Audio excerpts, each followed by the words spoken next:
The Crab That Played with the Sea by Rudyard Kipling. Before the high and far-off times, oh my best beloved, came the time of the very beginnings, and that was in the days when the eldest magician was getting things ready first. He got the earth ready, then he got the sea ready, and then he told all the animals that they could come out and play. And the animals said, "Oh, eldest magician, what shall we play at?" And he said, "I will show you." He took the elephant. All the elephanther said, "Play at being an elephant," and all the elephanther was played. He took the beaver. Old beaverther was and said, "Play at being a beaver," and old beaverther was played. He took the cow. Old cowther and said, "Play at being a cow," and old cowther was played. He took the turtle. Old turtle there was and said, "Play at being a turtle," and old turtlether was played. One by one, he took all the beasts and birds and fishes, and told them what to play at. But towards evening, when people and things grow restless and tired, there came up the man with his own little girl-daughter, yes, with his own best beloved little girl-daughter, sitting upon his shoulder. And he said, "What is this play, eldest magician?" And the eldest magician said, "Ho, son of Adam, this is the play of the very beginning, but you are too wise for this play." And the man saluted, and said, "Yes, I am too wise for this play, but see that you make all the animals obedient to me." Now while the two were talking together, Amma the crab, who was next in the game, scuttled off sideways, and stepped into the sea, saying to himself, "I will play my play alone in the deep waters, and I will never be obedient to this son of Adam." Nobody saw him go away except the little girl-daughter, where she leaned on the man's shoulder, and the play went on, till there were no more animals left without orders. And the eldest magician wiped the fine dust off his hands, and walked about the world to see how the animals were playing. He went north, best beloved, and he found old elephanther was digging with his tusks, and stamping with his feet in the nice new clean earth that had been made ready for him. "Kun," said old elephanther was, meaning, "Is this right?" "Pear kun," said the eldest magician, meaning, "That is quite right," and he breathed upon the great rocks and lumps of earth that old elephanther was had thrown up, and they became the great Himalayan mountains, and you can look them out on the map. He went east, and he found old cow there was feeding in the field that had been made ready for her, and she licked her tongue round a whole forest at a time, and swallowed it, and sat down to chew her cud. "Kun," said old cowther was. "Pear kun," said the eldest magician, and he breathed upon the bare patch where she had eaten, and upon the place where she had sat down, and one became the great Indian desert, and the other became the desert of Sahara, and you can look them out on the map. He went west, and he found old beaverther was making a beaver dam across the mouths of broad rivers that had been got ready for him. "Kun," said old beaverther was. "Pear kun," said the eldest magician, and he breathed upon the fallen trees and the still water, and they became the Everglades in Florida, and you may look them out on the map. Then he went south and found old turtlether was scratching with his flippers in the sand that had been got ready for him, and the rocks whirled through the air and fell far off into the sea. "Kun," said old turtlether was. "Pear kun," said the eldest magician, and he breathed upon the sand and the rocks where they had fallen in the sea, and they became the most beautiful islands of Borneo, Celebes, Sumatra, Java, and the rest of the Malay archipelago, and you can look them out on the map. By and by the eldest magician met the man on the banks of the Perak River, and said, "Ho, son of Adam, are all the animals obedient to you?" "Yes," said the man. "Is all the earth obedient to you?" "Yes," said the man. "Is all the sea obedient to you?" "No," said the man. "Once a day, and once a night the sea runs up the Perak River and drives the sweet water back into the forest, so that my house is made wet once a day, and once a night it runs down the river and draws all the water after it, so that there is nothing left but mud, and my canoe is upset. Is that the play you told it to play?" "No," said the eldest magician, "that is a new and a bad play." "Look," said the man, and as he spoke the great sea came up the mouth of the Perak River, driving the river backwards, till it overflowed all the dark forests for miles and miles, and flooded the man's house. "This is wrong. Launch your canoe, and we will find out who is playing with the sea," said the eldest magician. They stepped into the canoe, the little girl-daughter came with them, and the man took his creaser curving wavy dagger with a blade like a flame, and they pushed out on the Perak River. Then the sea began to run back and back, and the canoe was sucked out of the mouth of the Perak River, past Selangor, past Malacca, past Singapore, out and out to the island of Bintang, as though it had been pulled by a string. Then the eldest magician stood up and shouted, "Ho, beasts, birds, and fishes, that I took between my hands at the very beginning, and taught the play that you should play. Which one of you is playing with the sea?" Then all the beasts, birds, and fishes said together, "Eldest magician, we play the plays that you taught us to play, you and our children's children, but not one of us plays with the sea. Then the moon rose big and full over the water, and the eldest magician said to the hunchbacked old man, who sits in the moon, spinning a fishing line with which he hopes one day to catch the world, "Ho, fisher of the moon, are you playing with the sea?" "No," said the fisherman, "I am spinning a line with which I shall some day catch the world, but I do not play with the sea," and he went on spinning his line. Now there is also a rat up in the moon, who always bites the old fisherman's line as fast as it is made, and the eldest magician said to him, "Ho, rat of the moon, are you playing with the sea?" And the rat said, "I am too busy biting through the line that this old fisherman is spinning. I do not play with the sea," and he went on biting the line. Then the little girl-daughter put up her little soft brown arms with the beautiful white shell bracelets, and said, "O eldest magician, when my father here talked to you at the very beginning, and I leaned upon his shoulder, while the beasts were being taught their plays, one beast went away naughtily into the sea before you had taught him his play." And the eldest magician said, "How wise are little children who see, and are silent. What was the beast like?" And the little girl-daughter said, "He was round, and he was flat, and his eyes grew upon stalks, and he walked sideways like this, and he was covered with strong armor upon his back." And the eldest magician said, "How wise are little children who speak truth now. I know where Pow Amma went, give me the paddle." So he took the paddle, but there was no need to paddle, for the water flowed steadily past all the islands, till they came to the place called Pusat Taisk, the heart of the sea, where the great hollow is that leads down to the heart of the world.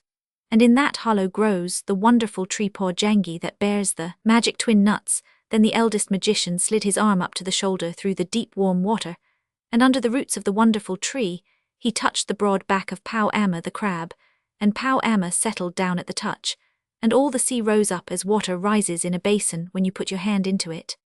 "Ah," said the eldest magician, "now I know who has been playing with the sea," and he called out, "What are you doing, Pow Amma?"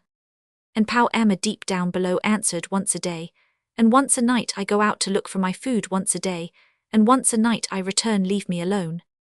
Then the eldest magician said, "Listen, Pow Amma, when you go out from your cave the waters of the sea pour down into Pusat Taisk, and all the beaches of all the islands are left bare, and the little fish die, and Raja Moyang Kaban, the king of the elephants, his legs are made muddy.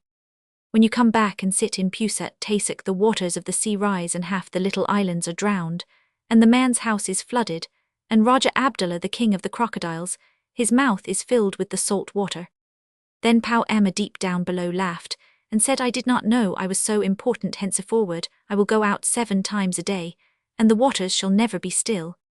And the eldest magician said, "I cannot make you play the play you were meant to play, Pow Amma, because you escaped me at the very beginning, but if you are not afraid, come up, and we will talk about it." "I am not afraid," said Pow Amma, and he rose to the top of the sea in the moonlight.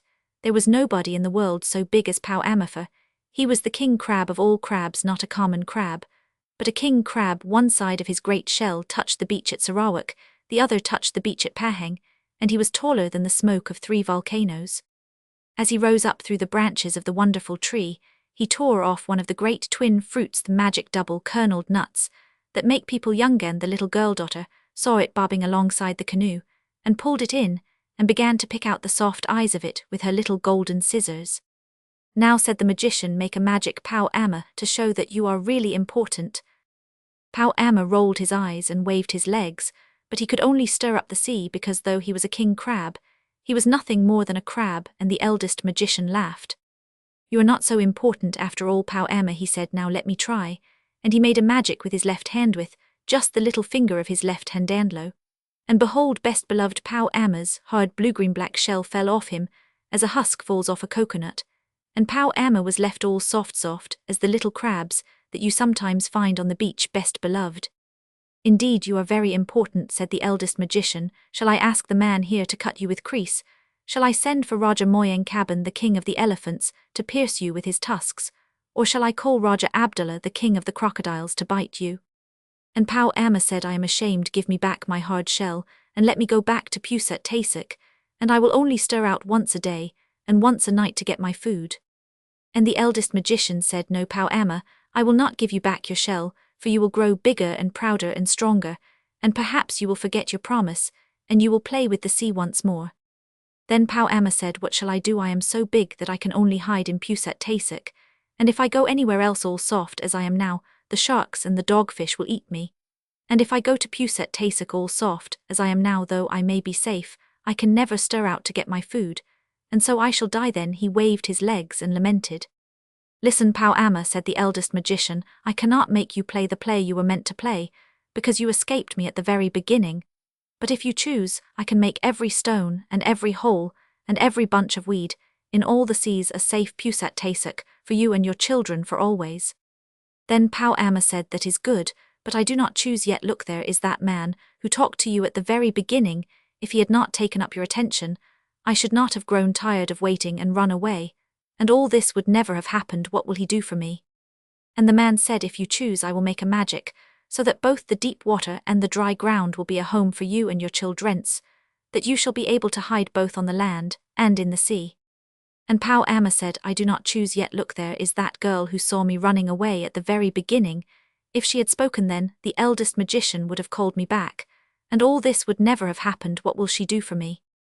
And the little girl daughter said, this is a good nut that I am eating. If you choose, I will make a magic, and I will give you this pair of scissors, very sharp and strong, so that you and your children can eat coconuts like this all day long, when you come up from the sea to the land, or you can dig a Puset Tasik for yourself, with the scissors that belong to you when there is no stone or hole nearby. And when the earth is too hard, by the help of these same scissors you can run up a tree. And Pau Amma said, I do not choose yet, for all soft as I am, these gifts would not help me. Give me back my shell, O eldest magician, and then I will play your play. And the eldest magician said, I will give it back, Pau Amma, for 11 months of the year. But on the 12th month of every year, it shall grow soft again, to remind you, and all your children, that I can make magics, and to keep you humble, Pau Amma, for I see that if you can run both under the water and on land, you will grow too bold. And if you can climb trees and crack nuts and dig holes with your scissors, you will grow too greedy, Pau Amma. Then Pau Amma thought a little, and said, I have made my choice, I will take all the gifts. Then the eldest magician made a magic with the right hand, with all 5 fingers of his right hand, and lo, and behold, best beloved Pau Amma grew smaller and smaller and smaller, till at last there was only a little green crab swimming in the water, alongside the canoe, crying in a very small voice, Give me the scissors. And the girl daughter picked him up on the palm of her little brown hand, and sat him in the bottom of the canoe, and gave him her scissors, and he waved them in his little arms, and opened them, and shut them, and snapped them, and said, I can eat nuts, I can crack shells, I can dig holes, I can climb trees, I can breathe in the dry air, and I can find a safe Puset Tasik under every stone. I did not know I was so important. Kun, is this right? Pea Kun, said the eldest magician, and he laughed, and gave him his blessing, and little Pau Amma scuttled over the side of the canoe into the water, and he was so tiny that he could have hidden under the shadow of a dry leaf on land, or of a dead shell at the bottom of the sea. Was that well done? Said the eldest magician. Yes, said the man, but now we must go back to Perak, and that is a weary way to paddle. If we had waited till Pau Amma had gone out of Puset Tasik, and come home, the water would have carried us there by itself. You are lazy, said the eldest magician, so your children shall be lazy. They shall be the laziest people in the world, they shall be called the Malaysian lazy people. And he held up his finger to the moon, and said, O fisherman, here is the man too lazy to row home, pull his canoe home with your line, fisherman. No, said the man, if I am to be lazy all my days, let the sea work for me twice a day forever, that will save paddling. And the eldest magician laughed, and said, Pea Kun, that is right. And the rat of the moon stopped biting the line, and the fisherman let his line down till it touched the sea, and he pulled the whole deep sea along past the island of Bintang, past Singapore, past Malacca, past Selangor, till the canoe whirled into the mouth of the Perak River again. Kun, said the fisherman of the moon.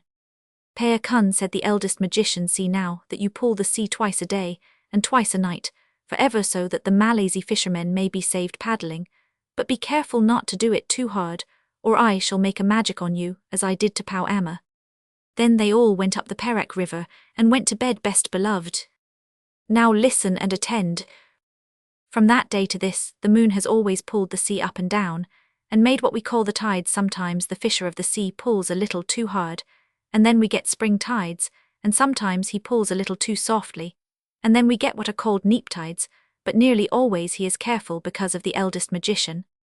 And Pau Amma, you can see when you go to the beach how all Pau Amma's babies make little Puset Tasiks for themselves, under every stone and bunch of weed on the sands. You can see them waving their little scissors, and in some parts of the world, they truly live on the dry land and run up the palm trees and eat coconuts exactly as the girl daughter promised, but once a year all Pau Amas must shake off their hard armor and be softer, remind them of what the eldest magician could do. And so it isn't fair to kill or hunt Pau Ama's babies just because old Pau Ama was stupidly rude a very long time ago. Oh yes, and Pau Ama's babies hate being taken out of their little pusat taseks and brought home in pickler bottles. That is why they nip you with their scissors, and it serves you right. Chinagoing Ps and Os pass Pau Ama's playground close, and his pusat tasek lies near the track of most B-Roman ones. Uyk and N Roman 500 Roman 50 no Pau Ama's home, as well as the Fisher of the Sea knows Ben's Roman 1000 Roman 1000s and Rubatinos. But and this is rather queer at Roman 50s, cannot come here O and Roman 500 OA. Must go round another way. Orient Anchor Bibby Hole never go that way at all. Roman 100s would have a fit if it found itself on it.